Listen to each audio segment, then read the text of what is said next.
ప్రభువునందు ప్రియులారా, మీ అందరికీ ప్రభువైన యేసుక్రీస్తు నామమున శుభములు. పరమగీత గ్రంథ ధ్యానములకు మరోసారి మిమ్మలను ప్రేమతో ఆహ్వానించుచున్నాను. నేటి ధ్యానం కొరకు పరమగీత గ్రంథం 2వ అధ్యాయం 3వ వచనాన్ని చదువుకుందాం. అడవి వృక్షములలో జల్దరు వృక్షం ఎట్లున్నదో పురుషులలో నా ప్రియుడు అట్లున్నాడు. ఆనందభరితనై నేనతని నీడను కూర్చుంటిని.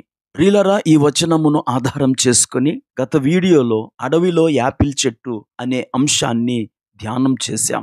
నేటి వీడియోలో జల్దరు వృక్షపు నీడ అనే అంశాన్ని ధ్యానం చేద్దాం. షూలమ్మితి అడవి వృక్షములలో జల్దరు వృక్షాన్ని కనుగొని ఆ జల్దరు వృక్షపు నీడలో కూర్చున్నది. ఆ జల్దరు వృక్షము మన ప్రభు అయిన యేసుక్రీస్తే.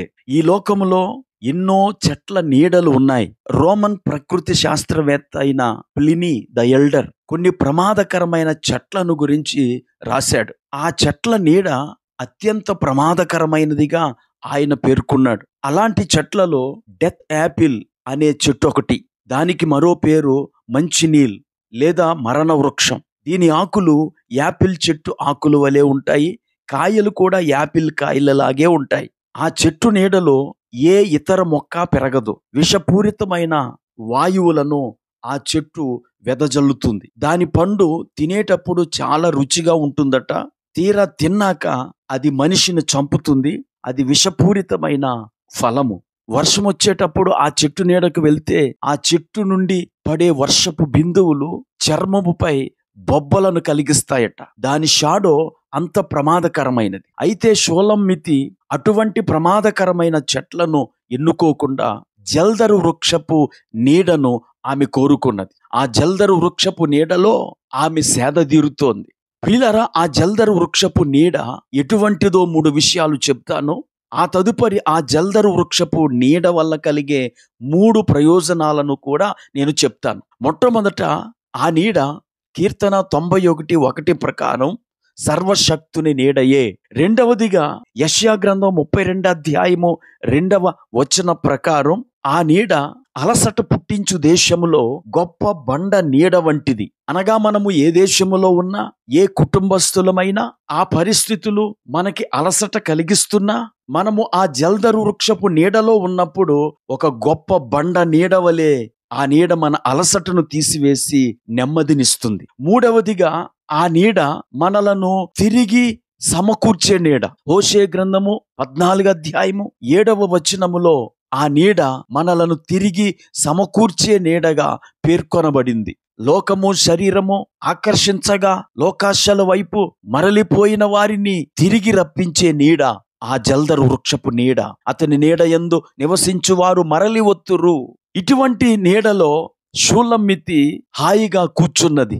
ఇప్పుడు ఆ నీడ వల్ల కలిగే 3 ప్రయోజనాలను నేను మీతో చెప్పాలని ఆశిస్తున్నాను. మొదటిగా, ఆ నీడ భీకరుల ఊపిరి నుండి కాపాడే నీడ. యెషయా గ్రంథము 25వ అధ్యాయము 3వ వచనంలో భీకరుల ఊపిరి గోడకు తగిలే గాలివాన వలె ఉండగా దేవుడు ఆ గాలివాన తగలకుండా ఆశ్రయముగా ఉండి వెట్ట తగలకుండా నీడగా ఉంటివి అని మనము చదువుతాం.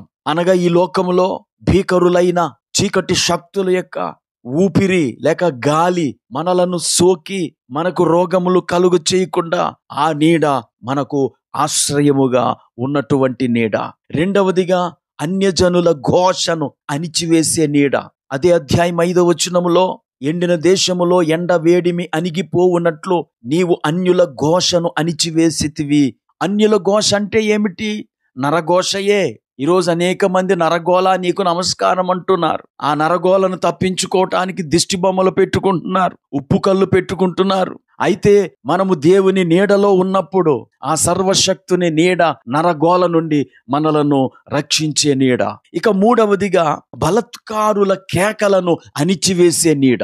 అనగా నాయిస్ రిమూవర్ అన్నమాట. ఈ విషయం మనకి యెషయా గ్రంథము 25వ అధ్యాయము 5వ వచనంలో కనబడుతుంది. ఎండిన దేశములో ఎండ వేడిమి అణగిపోవునట్లు నీవు అన్యుల ఘోషను అణచివేసితివి. అనేక మంది మనలను బెదిరిస్తారు, మనకు వ్యతిరేకంగా మాట్లాడతారు, మనలను కృంగదీయటానికై లేనిపోనివి మన గురించి చెబుతారు.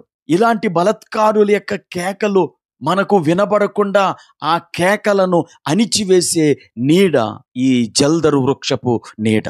ఈ మాటలు వింటున్న నా ప్రియ స్నేహితుడా, సోదరి, నీవు ఆ జల్దరు వృక్షపు నీడలో ఉన్నప్పుడు నీవు మనుషుల యొక్క ఘోషకు గాని, బలత్కారుల యొక్క బెదిరింపులకు గాని, భీకరుల యొక్క ఊపిరికి గాని భయపడిన అవసరం లేదు.